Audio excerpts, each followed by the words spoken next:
Hello, hello, hello. Welcome everybody to the world's greatest channel, Inner Conquest. So, the common mistake with living in the wish fulfilled is not jumping to the end. So, if you think of it from this perspective, right? You've got your mind, right? You got your software. You've got your third dimensional reality, which is the hologram, and the mind is constantly impregnating the hologram. Everything's happening right now, right? You go into a video game and the video game has, if you ever played like a RPG or anything, you can like pass time, right? In the game, there's no time. It's all right now. It's all an illusion to give you the illusion of progression so that you have a linear type of framework to understand the game. So when you think of living in the end, living in the wish fulfilled, the state is what causes the manifestation. So what is a state? Let's go over that again real quick. A state is a field of consciousness or an emotion. So if you think of this guy was angry, right? He had an emotional state of anger. What was that, right? Well, he has this emotional state of anger. So what are the manifestations of that? Well, he's jumping up and down. He's red, he's like hitting the wall. He's freaking out. He's screaming at people. When you walk down the street, you can sense the vibe of him being angry. So you understand that he's in a state that is going to produce similar manifestations to the state that he is in, right? So a state could be depression. That person's in a depressive state. Oh, they're always tired, they're always moping, yada, yada, yada. So where most people in normal reality see that, they see that this person is depressed and they look all around, they go, why is that person depressed? Well, oh, of course, he lost his job. Well, that would make him depressed. Or, oh, he did this. Well, that would make him depressed, right? When in actuality, the state is the causation of those manifestations. So the biggest mistake is not jumping to the very end of the wish fulfilled exactly the way you want it and having that state exactly the way you want it. Because what happens is if you want to, be in shape or whatever, and then you're overweight and you jump to the state of really being in good shape, right? What happens is because we're so programmed through that linear type of lens, is that when you hold the frequency, you hold the emotional state, you affirm from being that person, the baseline understanding of time will fuck you up. Meaning that it'll be like, dude, you're not this. This is going to take forever. What are you talking about? Like, no, you're not this person. Like, how can you just be this person and not fix your fucking diet? Like you're so done on so many levels. Like that's the bitch mind. Okay. And the bitch mind is basically the logical mind that doesn't or has not yet accepted this framework of perception yet, right? Because it's still downloaded into your subconscious that this has to happen before this can happen, right? That's a common trope. Like, well, I want to get paid by this person. Well, I got to reach out to him first and talk. Like that conditional type of mind, that logic is what fucks you up, right? And the thing that's really interesting is if you look at law of assumption, it has its own logic, but it's incompatible with normal linear logic because you're not operating through that paradigm. So when you go into a state and you talk about faith, which is defined as loyalty to an unseen reality. Unseen basically means your fourth dimensional mind, meaning what you have in the contents of your mind is creating the hologram projection. So when you choose to change your hologram projection, what you're doing is you're choosing to associate with a different type of fourth dimensional mind, either visual, affirmation, emotional state, etc. So what you're doing is by living in the end is you're basically changing the screen of space right here, which is where your power is, to then project into the external reality. So what that means is that when you have something like, for example, I have this computer program that I had a bunch of thoughts about being shitty, and guess what? It reflected to me as being absolutely chaotic. So now it's getting fixed, but I want to use the computer program, and I'm basically waiting on somebody to fix it, right? So I keep falling into these different traps of being like, well, I need to reach out. I need to do this. I need to do this. I need to do this.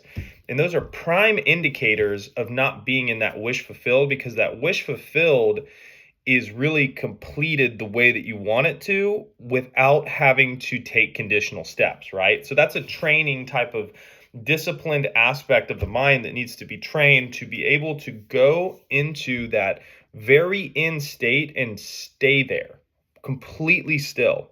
It's called a firmness of the water. So if you think about the chaos of your mind going all over the place, say you want $100, right? You have $10 in your bank.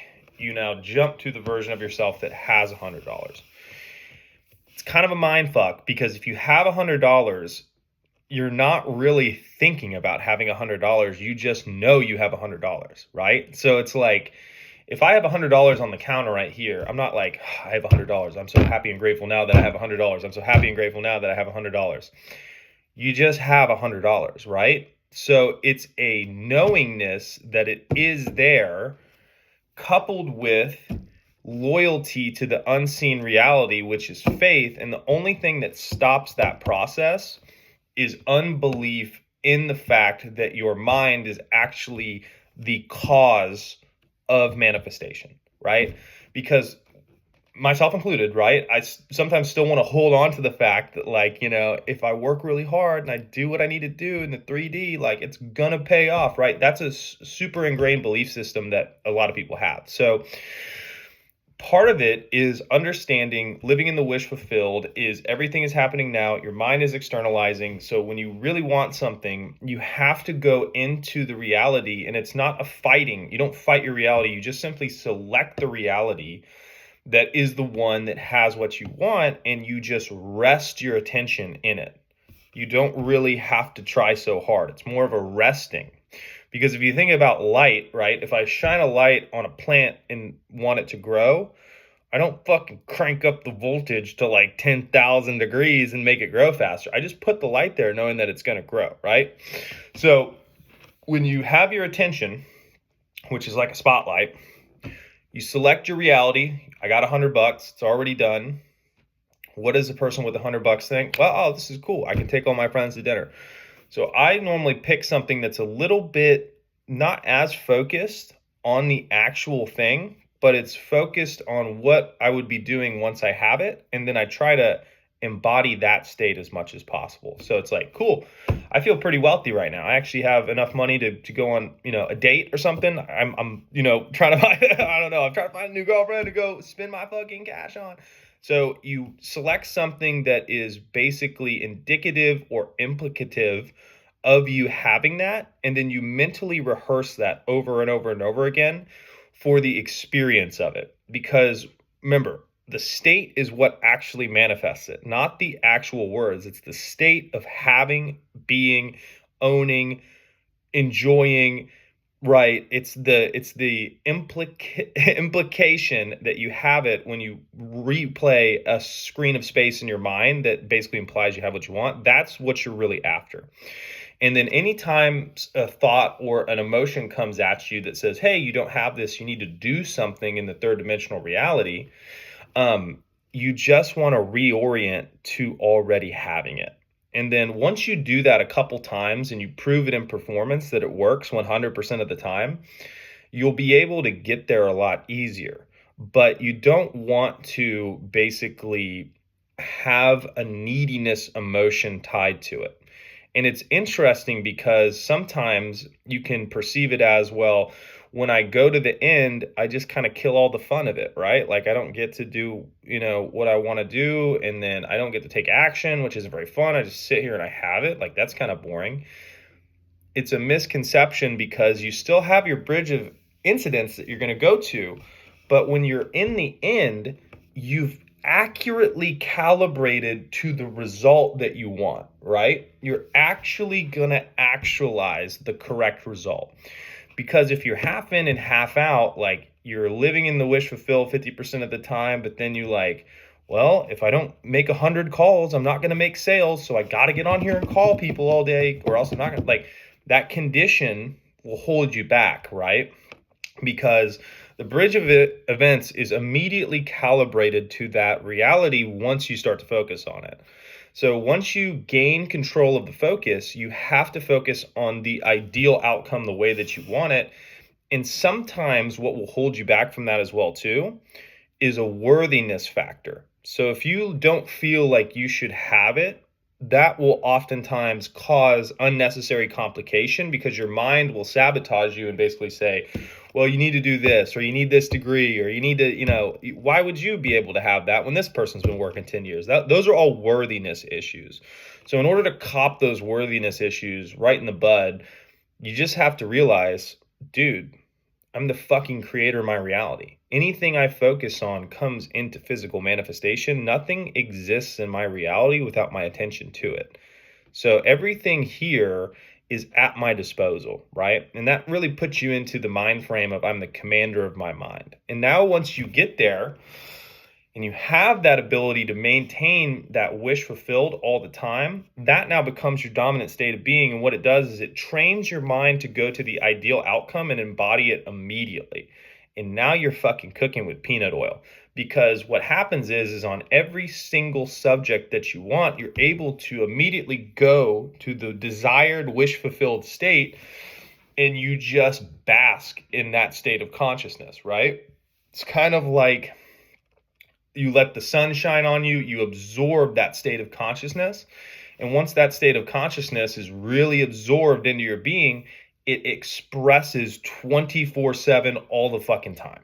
And that's really what anybody wants, right? Especially with like money or love or a good body. You want to have that state of consciousness so deeply ingrained in you that every single time you look in the mirror, you're like, damn, I'm fucking killing it. Or every single time you look in the bank account, you're like, damn, I'm fucking killing it. Every single time you go out to the bar, attractive people are coming up to you, damn, I'm fucking killing it, right? So that state of consciousness is really important, because once you have that locked in dominantly, you do not have to keep doing shit to get it. It's automatically expressing because it's innately of your being. So I hope this helped. I hope you guys enjoyed it. If you have any questions, feel free to put them in the comments. If you want to work with me, check out the description. Other than that, keep conquering, keep being fucking badass, dude. Keep getting that bag, keep leveling up. And if you guys need anything, let me know. But I always appreciate you, and have a wonderful day.